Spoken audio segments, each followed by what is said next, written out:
Hello and welcome, thank you for watching this video. So I have very exciting news. I want to talk about the birth of my new Cantonese resources for advanced learners. I'm no salesman, right? So I'm just going to try and give you an honest assessment of what these are used for, kind of the reasons behind why I made them. Yeah, I mean, I feel with Cantonese resources, a lot of the main areas have kind of been filled in already, but there was one gap that was really bugging me, which was kind of affecting my learning, and this kind of led to a frustration, right, which is why I made these resources in the first place.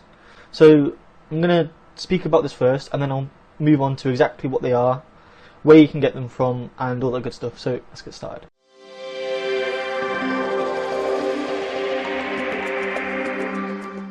I think for beginners resources, it's pretty much covered. Intermediate resources as well. You have stuff like Cantonese conversations, which I've used before already and are really good, and they're useful for getting up to a conversational level, getting used to connected speech and things like that. In my opinion, to get from the intermediate level, and this is from the position of someone who doesn't live in Hong Kong, to get from the intermediate level and past that, you need to be able to read. Because if you can't read and you're illiterate, then you limit yourself to just learners' resources, right?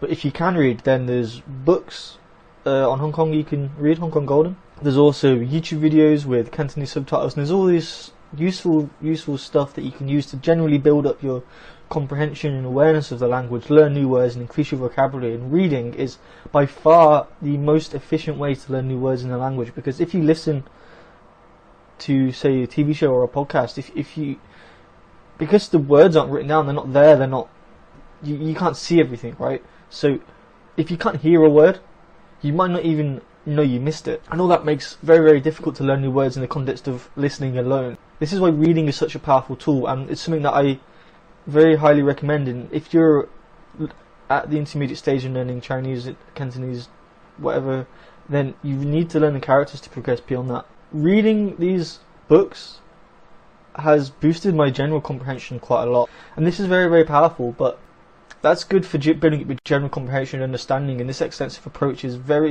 useful, and I think it's something we all need to do. But if you want to be able to talk about very specific and niche topics, then you're not going to find the words you need, you're not going to find the words you want in these sort of resources, and there's really no other solution than just kind of fumbling around in the dark, looking up words in the dictionary, maybe choosing the written form, not the spoken, which does work, but it's very long-winded and very painful.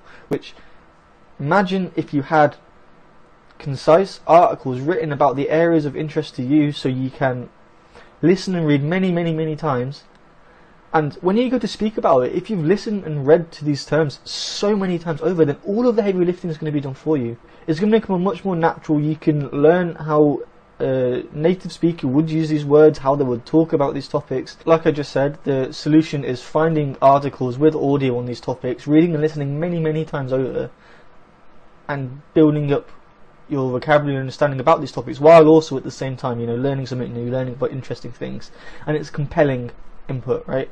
Because there's not that much available for Cantonese, because everything's written in standard written Chinese, and this makes it a lot more difficult. So you can find books and read them in standard written Chinese, but the problem is when you use those sort of things, you generally half of the vocabulary you learn you won't be able to use, because that's not how, say, a Hong Konger would say it. So this is something, as I said, I battled with for a long time, and this frustration I wanted to talk about stuff that I cared about, stuff that I was interested in. I wanted to explain what I was doing to my friends in terms of linguistics, comprehensible input, all this other great stuff, connected speech, and I couldn't. Every time I wanted to talk about these things, I was tongue-tied, I was looking at words.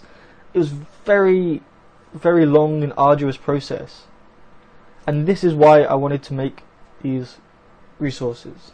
What I decided to do is I pulled together a bunch of topics that were of interest to me, and I hired translators to translate these articles, or I'd hire someone who was knowledgeable about these things or knew about it and just hire them to write about it in Cantonese, and then get my friends to record audio. And then there was a big difference. I had the stuff I wanted, I was reading and listening, I was learning about new things, I was learning more words, and I was progressing really fast. I was finally able to speak about the topics with my friends that I wanted to, all because I had the materials that I needed to do so. And we shouldn't have to, it shouldn't be as difficult to have to hire translators yourself, have to bug friends or pay friends to record audio and all of this stuff.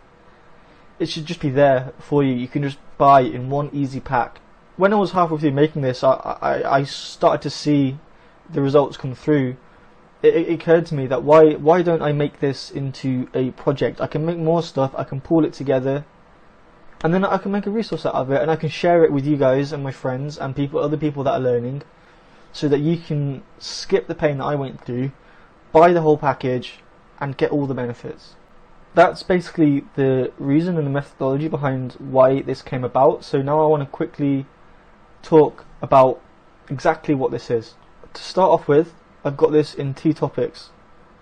Applied linguistics, which is basically the science behind how to learn a language, and secondly, about history.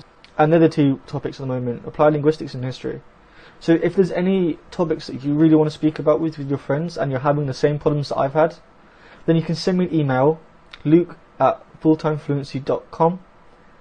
If I get sufficient requests, then I can include that in my next round, and I can make more topics and branch out. The concept behind expansion packs is, like, I used to play those trading card games as a kid. You know, you used to go out and you used to buy these little packs of cards, and you bought the specific ones to expand your deck in the area that you needed to strengthen it into plug holes.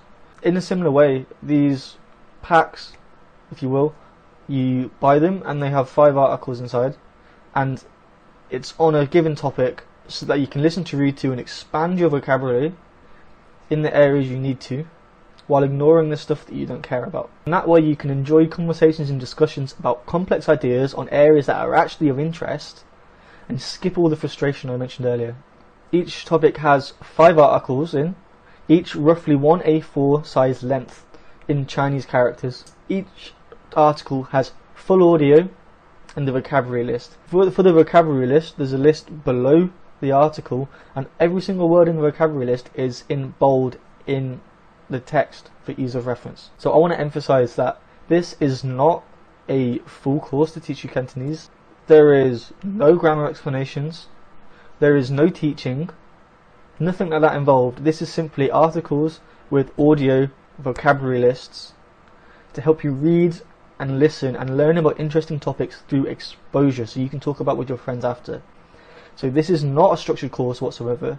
This is just giving you the tools that you can need so you yourself can do the reading, do the listening, and learn about these things yourself. This is basically what I wanted for how I learn, and I plugged the gap for what I wanted, and now I'm giving you the opportunity to use it as well. So I want to say there is a free sample available. So in the linguistics pack, my first article I got written was about Stephen Krashen and his theory of comprehensible input. I've got this article available free with the audio and the vocab list as a free sample, so you can have a look, and I urge you, before you buy this product, have a look, see exactly what it is, see if you like the layout, the audio, see if the topic's compelling to you, and if all of that is good, then you can support me by buying it after. But I want to stress, look at the free sample first, see what you like, and if you have any feedback, that would be much appreciated. So onto the price. How much do these things cost? Basically, each pack of 5 articles with audio is $19.99, so they're completely independent. If you're interested in the articles about language learning, you don't have to buy the ones about history. If you're interested in the ones about history, you don't have to buy the ones about language learning. So the hope is that you only buy and you only use the stuff that you're really interested in and that you're motivated to learn with. As a thank you and a special added bonus for anyone that does buy these packs, I've already recorded a video previously about exactly how I think you should use these, step by step, and the methodology behind it, as well as tips on use of online dictionaries, where to find them, how to play audio easily and effectively, and just how to get the most out of these. And this is basically what I did when I was learning, in order to, what I think, bring quite good results. That's it. Thank you for watching and supporting me, and a big thanks to anyone that decides to buy this. And if this is something that's of interest to you, then I'll leave a link to my sales page in the description below, so please check that out. Thanks for watching, and I'll see you in the next video. Peace.